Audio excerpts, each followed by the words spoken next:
Hello friends, welcome on my channel study classes. आप सभी का मेरे चैनल पर स्वागत है।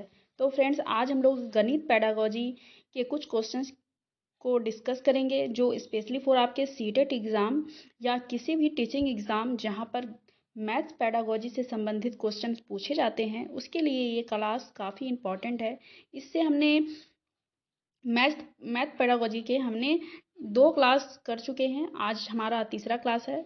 तो आइए अब हम क्लास को स्टार्ट करते हैं। क्वेश्चन नंबर 1, कक्षा में गणित शिक्षण के साथ साथ आयोजित की जाने वाली मासिक परीक्षाओं की आवश्यकता होती है। आइए अब हम इनके ऑप्शन को देखते हैं।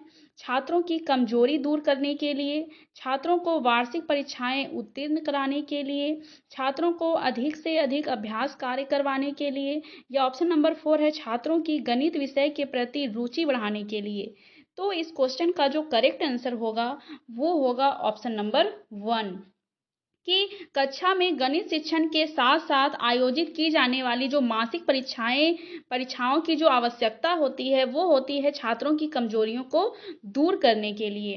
क्योंकि अगर हम बच्चों का जब एग्ज़ाम लेते हैं, ठीक है, मंथली जो उनका मासिक एग्ज़ाम बोला गया है, यानी कि मंथली जो इनका एग्ज़ाम होता है, वो जब हम लेते हैं तो हमें पता चलता है कि हमने बच्चों को जो पढ़ाया है, जो सिखाया है, वो बच्चे ने कितना समझा है, ठीक है, उसको उसने कितना समझा है। तो अब जब बच्चों का हम जब टेस्ट लेते हैं तो उसके माध्यम से हमें पता चल पाता है कि बच्चे ने कितना सीखा है, कितना उसने अवलोकन किया है और कितने चीज़ों को उन्होंने समझा है। तो इस क्वेश्चन का करेक्ट आंसर होगा ऑप्शन नंबर 1 कि छात्रों की कमजोरी को दूर करने के लिए ये काफ़ी ज़रूरी होता है। इससे बीच बीच में बच्चों का जो मूल्यांकन होता है वो होता रहता है और टीचर को ये पता चल पाता है कि उन्हें और किन पद्धति का उपयोग करके बच्चों को पढ़ाना चाहिए। तो इस क्वेश्चन का जो करेक्ट आंसर होगा वो होगा ऑप्शन नंबर 1। छात्रों को वार्षिक परीक्षाएं उत्तीर्ण कराने के लिए, ऐसा नहीं है कि सिर्फ उत्तीर्ण कराने के लिए वार्षिक परीक्षाएं के लिए ही सिर्फ मासिक परीक्षाओं की आवश्यकता होती है, या अधिक से अधिक अभ्यास करवाने, या गणित छात्रों की गणित विषय के प्रति रुचि बढ़ाने के लिए। तो इन सबसे जो बेस्ट ऑप्शन है वो है ऑप्शन नंबर 1।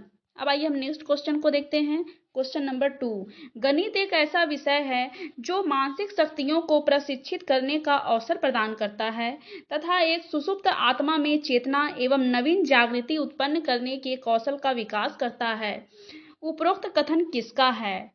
प्लूटो का, रिक्स का, स्किनर का, या हर्बर्ट का? तो इस क्वेश्चन का जो करेक्ट आंसर होगा वो होगा ऑप्शन नंबर 1 कि ये जो कथन है वो प्लूटो ने दिया है। इन्होंने कहा है कि गणित एक ऐसा विषय है जो मानसिक शक्तियों को प्रशिक्षित करने का अवसर प्रदान करता है तथा एक सुषुप्त आत्मा में चेतना एवं नवीन जागृति उत्पन्न करने के कौशल का विकास करता है। ये जो कथन है ये प्लूटो ने दिया है। आइए अब हम नेक्स्ट क्वेश्चन को देखते हैं। क्वेश्चन नंबर 3, निम्न में से क्या एक गणित शिक्षण में अभ्यास कार्य का महत्व नहीं है? आइए अब हम इनके ऑप्शन को देखते हैं। निपुणता प्राप्त करने के लिए, कुशलता प्राप्त करने के लिए, आत्मविश्वास के विकास हेतु, या व्यावसायिक कुशलता प्राप्त करने के लिए। तो इस क्वेश्चन का जो करेक्ट आंसर होगा वो होगा ऑप्शन नंबर 4 कि एक गणित शिक्षण में अभ्यास कार्य, जो बच्चों को अभ्यास कार्य करवाए जाते हैं, का महत्व नहीं है व्यावसायिक कुशलता को प्राप्त करने के लिए। व्यावसायिक कुशलता को प्राप्त करना ये अभ्यास कार्य का महत्व नहीं होता है। इसमें निपुणता प्राप्त करना, ये बात भी बिल्कुल सही है कि बच्चों को निपुणता प्राप्त करने के लिए अभ्यास कार्य कराया जाता है ताकि उनमें जो कमी है, जिन चीज़ों को अगर वो नहीं समझ पाए हैं तो उसको वो और से जो कमी है उसको फुलफिल कर पाएँ। कुशलता को प्राप्त करने के लिए तो ये भी बिल्कुल सही है कि अभ्यास कार्य के द्वारा बच्चों में कुशलता का विकास होता है। इसके साथ ही साथ इससे बच्चों में आत्मविश्वास पैदा होता है। ठीक है, बच्चे क्या है कि अगर किसी क्वेश्चन को आसानी से अगर सॉल्व कर लेते हैं तो उनमें एक कॉन्फिडेंस लेवल जो होता है उनका वो बढ़ जाता है। तो इस क्वेश्चन का जो करेक्ट आंसर होगा वो होगा ऑप्शन नंबर 4 की व्यावसायिक कुशलता प्राप्त करने हेतु। आइए अब हम नेक्स्ट क्वेश्चन को देखते हैं। क्वेश्चन नंबर 4, पाठ्यक्रम में अंक गणित शिक्षण का महत्व है। आइए अब हम इनके ऑप्शन को देखते हैं। घरेलू कार्य हेतु, मजदूरी व व्यवसाय हेतु, व्यवहारिक उपयोग हेतु, या उपरोक्त सभी। तो इस क्वेश्चन का जो करेक्ट आंसर होगा वो होगा ऑप्शन नंबर 4 कि पाठ्यक्रम में अंक गणित शिक्षण का जो महत्व होता है वो घरेलू कार्य के लिए भी होता है, दैनिक जीवन में भी हम जोड़ घटाव इनका उपयोग करते हैं, या कोई वस्तु खरीदना हो तो उसके लिए भी मैथ्स का उपयोग होता है, मजदूरी और व्यवसाय के लिए भी अंक गणित का उपयोग होता है, ठीक है, और व्यवहारिक उपयोग हेतु भी। तो इन सभी क्षेत्रों में क्या होता है कि अंक गणित शिक्षण का महत्व है। तो इस क्वेश्चन का जो करेक्ट आंसर होगा वो होगा ऑप्शन नंबर 4। आइए अब हम नेक्स्ट क्वेश्चन को देखते हैं। क्वेश्चन नंबर 5, पाठ्यक्रम में गणित शिक्षण इसलिए अति महत्वपूर्ण है क्योंकि इसके माध्यम से छात्रों में ज्ञानोपयोग संबंधी जो व्यवहारगत परिवर्तन होता है वह है। अब आइए हम इनके ऑप्शन को देखते हैं। गणित की परिभाषाओं का प्रत्यास्मरण करना, उपकरणों को सही ढंग से व्यवस्थित करना, समस्याओं को हल करने के लिए उपयुक्त विधि एवं सूत्र का चयन करना, या ऑप्शन नंबर 4 सोचने समझने के बाद निर्णय लेना। तो इस क्वेश्चन का जो करेक्ट आंसर होगा वो होगा ऑप्शन नंबर 3 कि पाठ्यक्रम में गणित शिक्षण इसलिए अति महत्वपूर्ण है क्योंकि इसके माध्यम से छात्रों में ज्ञानोपयोग संबंधी जो व्यवहारगत परिवर्तन होता है वह है समस्याओं को हल करने के लिए उपयुक्त विधि व सूत्र का चयन करना। मैथ्स में तो बहुत सारे फॉर्मूलाज होते हैं, ठीक है, लेकिन क्वेश्चन को देखने के बाद स्टूडेंट ये समझ जाए कि किस फॉर्मूला का यूज हमें यहाँ करना है और उसके द्वारा मैथ को सॉल्व करना है। तो इस क्वेश्चन का जो करेक्ट आंसर होगा वो होगा ऑप्शन नंबर 3। आइए अब हम नेक्स्ट क्वेश्चन को देखते हैं। आइए अब इनको समझ लेते हैं अन्य ऑप्शन को। गणित की परिभाषाओं का प्रत्यास्मरण करने, तो सिर्फ परिभाषाओं को प्रत्यास्मरण करना या उनको याद करने की उतना इम्पोर्टेंट नहीं होता है। उपकरणों को सही ढंग से व्यवस्थित करना, तो ये भी उतना इम्पोर्टेंट नहीं है कि सिर्फ उपकरण को ही हम सही ढंग से व्यवस्थित करें, या सोचने समझने के बाद निर्णय लेना, तो ये भी उतना इम्पोर्टेंट नहीं है। तो इन सब से जो बेस्ट है वो है ऑप्शन नंबर 3। तो फ्रेंड्स, आप जब एग्जाम में क्वेश्चन को जब आप सॉल्व करें तो आप इस बात का ध्यान रखें कि आप चारों ऑप्शन को ध्यान से पढ़ें, ठीक है। और जब आप देखें कि क्वेश्चन में पॉजिटिव क्वेश्चन है, यानी कि उसमें नहीं नहीं बल्कि क्या है वो पूछा गया है, तो आप सारे ऑप्शन को ध्यान से पढ़ें और ऑप्शन में ये देखें कि कौन सा जो ऑप्शन है वो सबसे ज़्यादा बेस्ट है। जो सबसे ज़्यादा बेस्ट है आप उसी पर टिक लगाएं। तो इन छोटी छोटी बातों को भी आप ध्यान में रखें। आइए अब हम नेक्स्ट क्वेश्चन को देखते हैं। क्वेश्चन नंबर 6, गणित पाठ्य पुस्तक की सामग्री का विकास किस रूप में होना चाहिए। आइए अब हम इनके ऑप्शन को देखते हैं। अभ्यास रूप में, तर्क संगत रूप में, समस्याओं के रूप में, या आधुनिक गणित के रूप में। तो इस क्वेश्चन का जो करेक्ट आंसर होगा वो होगा ऑप्शन नंबर 2 कि गणित पाठ्य पुस्तक की सामग्री का विकास किस रूप में होना चाहिए, तो उसको तर्क संगत रूप में होना चाहिए। गणित जो होती है वो लॉजिक पर आधारित होती है, ठीक है, ये तर्क संगत रूप में आधारित होती है। सिर्फ अभ्यास रूप में या समस्याओं के रूप में तो हम बिल्कुल भी नहीं समझेंगे कि गणित समस्या है, तो इस रूप में नहीं समझना है, बल्कि गणित एक ऐसा सब्जेक्ट है जिसे करने में काफ़ी आनंद आता है अगर आप उस चीज़ को बेहतर तरीके से समझ गए हैं तब। आधुनिक गणित के रूप में तो ये भी सही नहीं है। इस क्वेश्चन का जो बेस्ट आंसर होगा वो होगा ऑप्शन नंबर 2।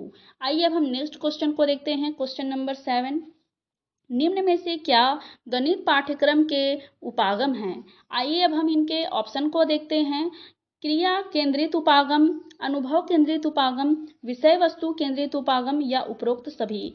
तो क्वेश्चन नंबर 7 का जो करेक्ट आंसर होगा वो होगा ऑप्शन नंबर 4, उपरोक्त सभी। निम्न में से क्या गणित पाठ्यक्रम के उपागम हैं। तो क्रिया केंद्रित, ये बात बिल्कुल सही है कि गणित जो है वो क्रिया केंद्रित उपागम है ना।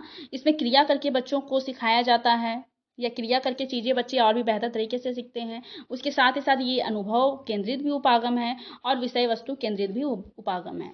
तो ये तीनों ऑप्शन जो दिए गए हैं वो बिल्कुल करेक्ट हैं। तो फ्रेंड्स, इस बात का भी आप ध्यान में रखें कि एग्जाम में जब इस तरीके के क्वेश्चन दिए हों और उसमें जब उपरोक्त सभी, ठीक है, ऑल ऑफ दिस जब ऑप्शन में हो तो ज़्यादातर ये चांस होता है कि उपरोक्त सभी वाला आंसर सही होगा। बाय चांस ही ये नहीं होता है, लेकिन लगभग क्वेश्चंस का जो आंसर होता है वो उपरोक्त सभी वाला जो होता है वो बिल्कुल करेक्ट होता है। तो इस बात का भी आप ध्यान में रखें।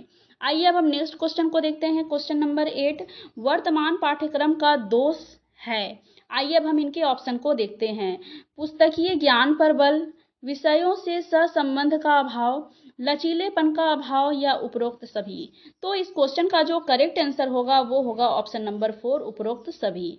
वर्तमान समय में पाठ्य पुस्तक का दोष ये है कि पुस्तकीय ज्ञान पर ज़्यादा बल दिया जाता है बच्चों, जबकि बच्चों को ये, टीचर्स को ये कहा जाता है कि बच्चों को पुस्तकीय ज्ञान से ज़्यादा डेली लाइफ जीवन से जोड़ते हुए बच्चों को पढ़ाना, बच्चों को खुद करके सीखने पर ज़्यादा जोर देना, ठीक है, इन चीज़ों पर ज़्यादा जोर दिया जाना चाहिए पुस्तकीय ज्ञान से ज़्यादा। विषय वस्तु में सहसंबंध का अभाव, जबकि सभी विषय वस्तु को आपस में जोड़ के पढ़ाना चाहिए। गणित में ऐसा नहीं, गणित को भाषा के माध्यम से या फिर उसको कला से भी जोड़ करके बच्चों को पढ़ाया जा सकता है। लचीलेपन का अभाव, ज़्यादा कठोर पाठ्य पुस्तक होना भी अच्छा नहीं होता है, थोड़ा उसमें लचीलापन होना चाहिए, या पढ़ाने की जो शैली है वो उतनी कठोर नहीं होनी चाहिए, बल्कि उसमें भी थोड़ा लचीलापन होना चाहिए। कक्षा का जो माहौल है, जो वातावरण है वो आनंददायक होना चाहिए। तो इस क्वेश्चन का जो करेक्ट आंसर होगा वो होगा उपरोक्त सभी, कि ये सभी, ये तीनों जो दिए हुए हैं, ये तीनों जो हैं वो पाठ्यक्रम का दोष हैं, वर्तमान पाठ्यक्रम का। तो इस क्वेश्चन का जो करेक्ट आंसर है वो होगा ऑप्शन नंबर 4। ये तीनों जो हैं वो बिल्कुल सही है, ठीक है तो ये तीनों गलत, लेकिन ये तीनों जो हैं वो बिल्कुल सही हैं। आइए अब हम नेक्स्ट क्वेश्चन को देखते हैं, क्वेश्चन नंबर 9। एनसीईआरटी की कक्षा 4 की गणित की पाठ्य पुस्तक के पाठों में इस तरह के शीर्षक हैं: कबाड़ी वाली, भोपाल की सैर, दुनिया कुछ ऐसी दिखती है। यह परिवर्तन किया गया है। आइए अब हम इनके ऑप्शन को देखते हैं। दैनिक जीवन से जोड़ते हुए उन्हें रोचक बनाने के लिए, कबाड़ बेचने और यात्रा करने के बारे में जानने के लिए। ऑप्शन नंबर 3 है पाठों में गणितीय विषय वस्तु का अनुमान लगाने हेतु विद्यार्थियों को चुनौती देने के लिए। ऑप्शन नंबर 4 है उन्हें अलग सा समझाने के लिए।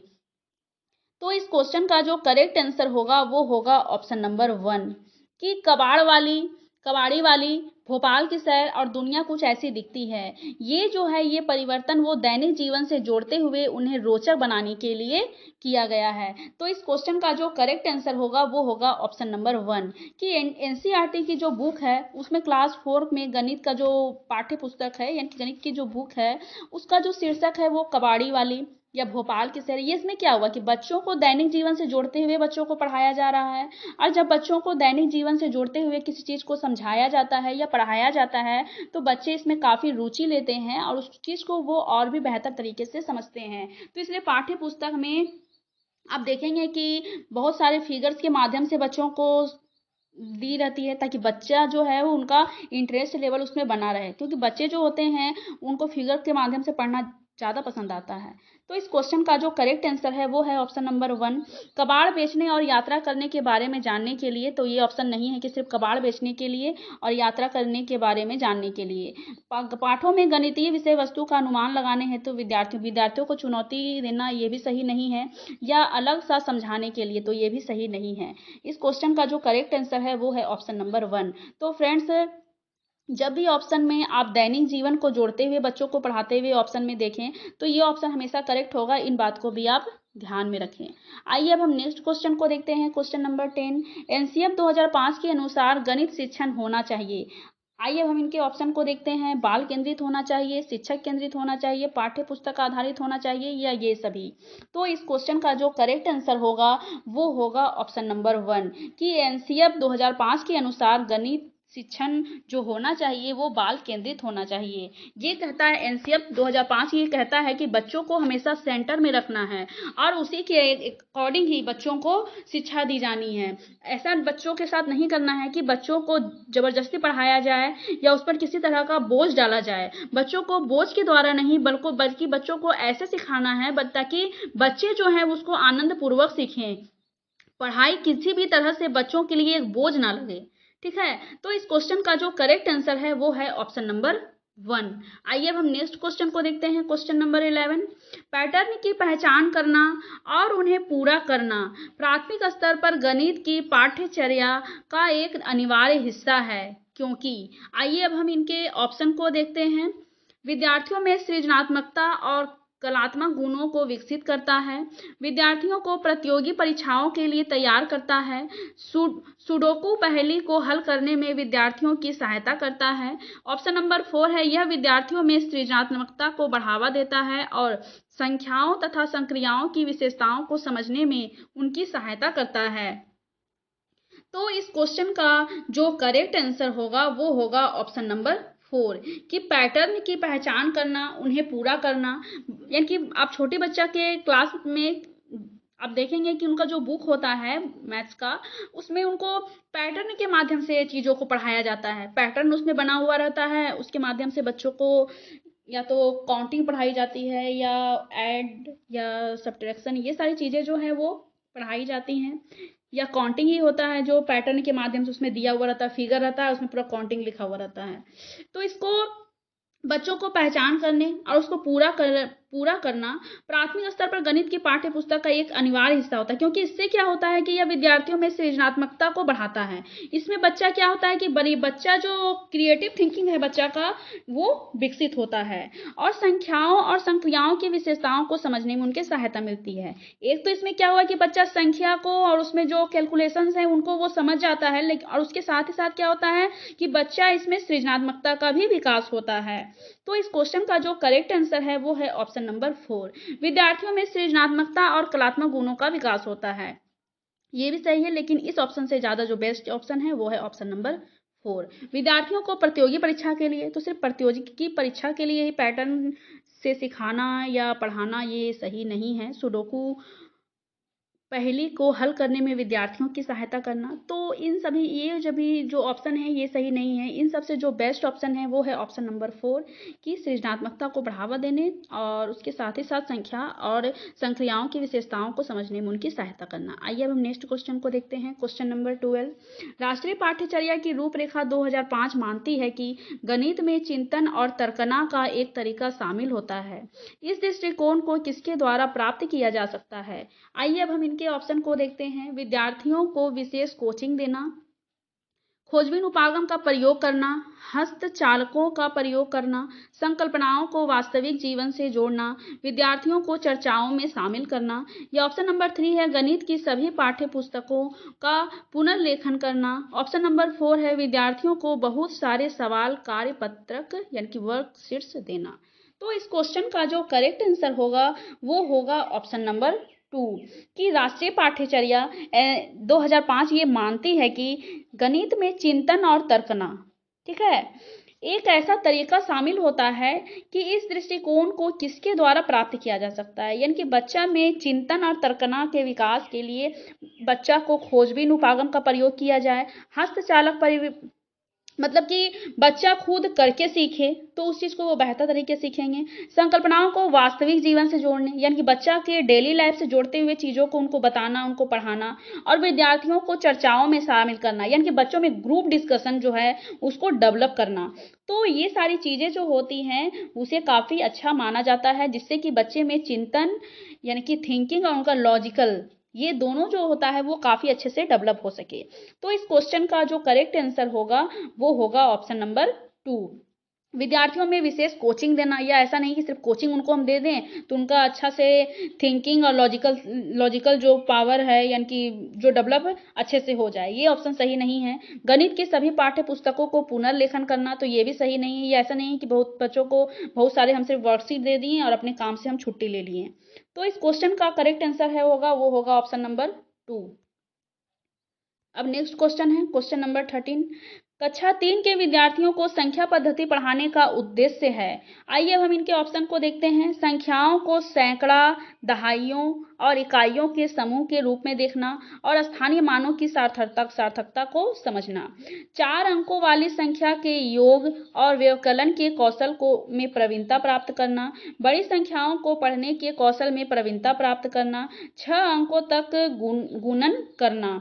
तो इस क्वेश्चन का जो करेक्ट आंसर होगा वो होगा ऑप्शन नंबर 1 कि कक्षा 3 के विद्यार्थियों को संख्या पद्धति पढ़ाने का जो उद्देश्य होता है वो बच्चों में सैकड़ा, दहाई, इकाई के समूह को देखना, यानी कि बच्चों को ये बताना है कौन वंस है, टेंस है, 100 है, 1000 है, इन सारी चीज़ों को बच्चों को बताना।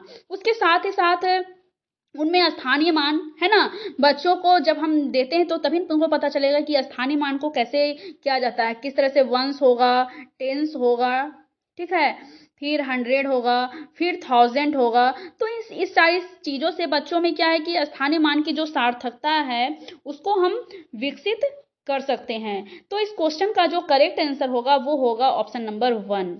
आइए अब हम नेक्स्ट क्वेश्चन को देखते हैं। क्वेश्चन नंबर 14, राष्ट्रीय पाठ्यचर्या की रूपरेखा 2005 डैश पर बल देती है। आइए अब हम इनको ये ऑप्शन को देखते हैं। गणित चयनित शिक्षार्थियों को पढ़ाया जाएगा। गणित में सफलता प्रत्येक बच्चे के लिए आवश्यक है। शिक्षार्थियों की तार्किक गणितीय योग्यता के लिए पहले उनकी परीक्षा होनी चाहिए। निम्न उपलब्धियों के लिए गणित पाठ्यचर्या अलग होनी चाहिए। तो इस क्वेश्चन का जो करेक्ट आंसर होगा वो होगा ऑप्शन नंबर 2 कि गणित में सफलता प्राप्त करने के लिए ये आवश्यक है, ठीक है, यानी कि गणित में सफलता प्रत्येक बच्चे के लिए आवश्यक है। हमें ये नहीं देखना है कि कौन बच्चा, मान लीजिए अगर कुछ बच्चे ऐसे होते हैं जिनका मैथ्स काफ़ी कमज़ोर होता है और कुछ बच्चे ऐसे होते हैं जिनका अच्छा होता है, कुछ बच्चे ऐसे होते हैं जो मैथ्स से काफ़ी डरे हुए रहते हैं, वो मैथ्स का नाम सुनकर ही वो डर जाते हैं कि नहीं हमसे तो नहीं होगा। तो ये नहीं करना है, बल्कि राष्ट्रीय पाठ्यचर्या जो 2005 है वो हमेशा इस बात पर बल देती है कि प्रत्येक बच्चे के लिए यह आवश्यक है।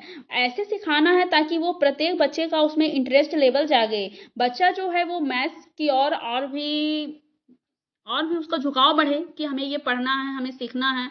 बच्चों को बोरिंग रूप में नहीं पढ़ाना है बल्कि बच्चों को हमेशा क्रिएटिव चीज़ करके पढ़ाना है, अन्य टीचिंग मटेरियल का यूज करके, ताकि बच्चे में इंटरेस्ट जागे, ठीक है। और मैथ से जो डर है उनके मन में, मैथ का डर, उस डर को भगाना है जो प्रत्येक बच्चे के लिए आवश्यक हो। तो इस क्वेश्चन का जो करेक्ट आंसर है वो है ऑप्शन नंबर 2। गणित चयनित शिक्षार्थियों को पढ़ाना, तो ये सही नहीं है कि सिर्फ हम कुछ बच्चों को ही सेलेक्ट कर लिए और उनको ही पढ़ा रहे हैं। ऐसा तो नहीं करना है ना, बल्कि एक टीचर के मन में ऐसी भावना होनी चाहिए कि हमारे नज़र में सभी बच्चे जो हैं वो समान हैं। किसी में भेदभाव नहीं करना है कि कोई बच्चा अगर तेज है तो हम उसको ज़्यादा मानेंगे, या जो बच्चे उतना नहीं जानते हैं, कमज़ोर हैं, तो उन पर ध्यान ही ना दें, बल्कि सभी बच्चों को समान रूप से ध्यान देना है। बल्कि जो बच्चे कमज़ोर हैं उनको और भी विशेष रूप से उन पर थोड़ा और भी ध्यान देना है। तो इस क्वेश्चन का ऑप्शन नंबर जो 1 है वो गलत है।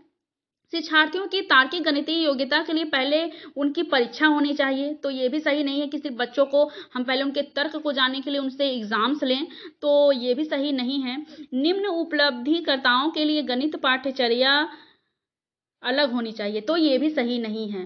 कुछ भी अलग नहीं करना है, सबको समान रूप से देखना है, समावेशी शिक्षा पर जोर देना है, ठीक है। तो इस क्वेश्चन का जो करेक्ट आंसर होगा वो होगा ऑप्शन नंबर 2 कि गणित में सफलता प्रत्येक बच्चे के लिए आवश्यक है। अब हम नेक्स्ट क्वेश्चन को देखते हैं। क्वेश्चन नंबर 15, राष्ट्रीय पाठ्यचर्या की रूपरेखा 2005 अधिगमता रचनावादी उपागम पर बल देती है क्योंकि यह डैश पर केंद्रित है। आइए हम इनके ऑप्शन को देखते हैं। शिक्षक द्वारा प्रभावी व्याख्यान और अनुदेशन, परिभाषाओं और सूत्रों को याद करने, नियमित गृह कार्य जमा कराने या गतिविधियों में शामिल करते हुए शिक्षार्थियों की सक्रिय भागीदारिता। तो इस क्वेश्चन का जो करेक्ट आंसर होगा वो होगा ऑप्शन नंबर 4 कि राष्ट्रीय पाठ्यचर्या की रूपरेखा 2005 अधिगमता रचनावादी उपागम पर बल देती है, यानी कि बच्चों को ये खुद करके सीखने पर बल देती है, ठीक है, क्योंकि यह डैश पर केंद्रित है, क्योंकि ये गतिविधि में शामिल करते हुए बच्चों को सक्रिय भागीदारिता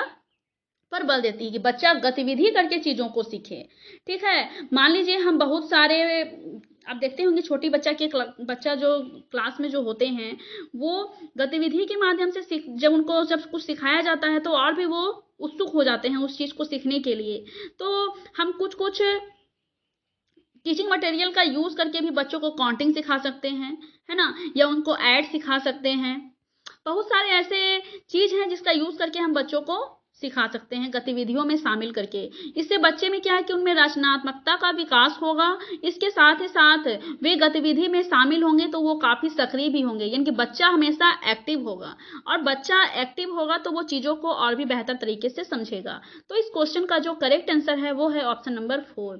शिक्षक द्वारा प्रभावी व्याख्यान देना, सिर्फ व्याख्यान दे देना या शिक्षक सिर्फ लेक्चर दे दे तो ये सही नहीं है। बहुत सारे सिर्फ लेक्चर देना ही ज़रूरी नहीं होता है, बल्कि बच्चों को अगर हम करके किसी चीज़ को सिखाएँगे, तो वो उसको और भी बेहतर तरीके से सीखेंगे।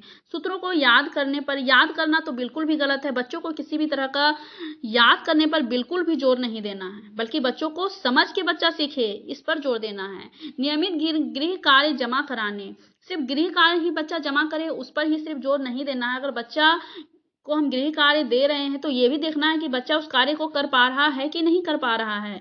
हमें अपने पढ़ाने की शैली में और किन तरह का परिवर्तन करना चाहिए, ताकि बच्चा जो है उस चीज़ को और भी बेहतर तरीके से सीख सके।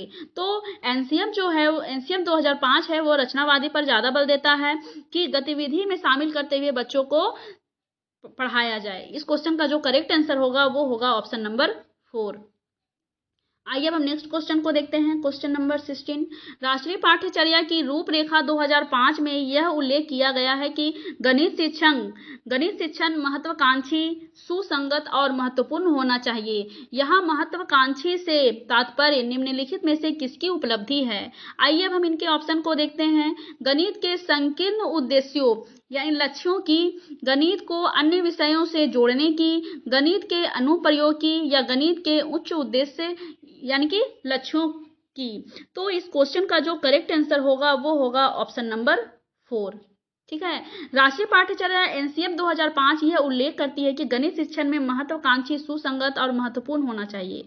यह महत्वाकांक्षी से तात्पर्य किस उपलब्धि की है? यानी कि महत्वाकांक्षी होना, महत्वाकांक्षी मतलब क्या होता है?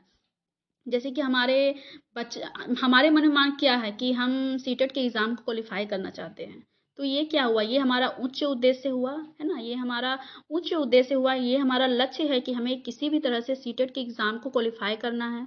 उसी के लिए तो आप लोग पढ़ रहे हैं, मेरे क्लास से जुड़े हुए हैं। तो इस क्वेश्चन का जो करेक्ट आंसर होगा, वो होगा ऑप्शन नंबर 4 कि उच्च उद्देश्यों, यानी कि बच्चा उच्च उद्देश्य और लक्ष्य की प्राप्ति के लिए महत्वाकांक्षी होना ज़रूरी होता है। तो इस क्वेश्चन का करेक्ट आंसर होगा ऑप्शन नंबर 4। अब नेक्स्ट क्वेश्चन है क्वेश्चन नंबर 17, राष्ट्रीय पाठ्यचर्या रूपरेखा 2005 सिफारिश करता है कि प्राथमिक स्तर पर गणित की शिक्षा का केंद्र होना चाहिए। आइए अब हम इनके ऑप्शन को देखते हैं। उच्चतर गणित के लिए तैयारी, गणित के अमूर्त विचार जानना, कक्षा कक्ष में की गई पढ़ाई को विद्यार्थियों के दैनिक जीवन से जोड़ने में सहायता करना, या विद्यार्थियों को गणित की शिक्षा में अंतरराष्ट्रीय मापदंड अर्जित करने में सहायता करना। तो इस क्वेश्चन का जो करेक्ट आंसर होगा, वो होगा ऑप्शन नंबर 3 कि राष्ट्रीय पाठ्यचर्या यानी कि एनसीएफ 2005 इस बात की सिफारिश करती है कि प्राथमिक स्तर का बच्चा, यानी कि 1 to 5 क्लास का वो बच्चा है, वो छोटे बच्चे हैं, और छोटे बच्चों को ये कहा जाता है कि हमेशा उनको कक्षा कक्ष में दैनिक जीवन से जोड़ते हुए पढ़ाना चाहिए।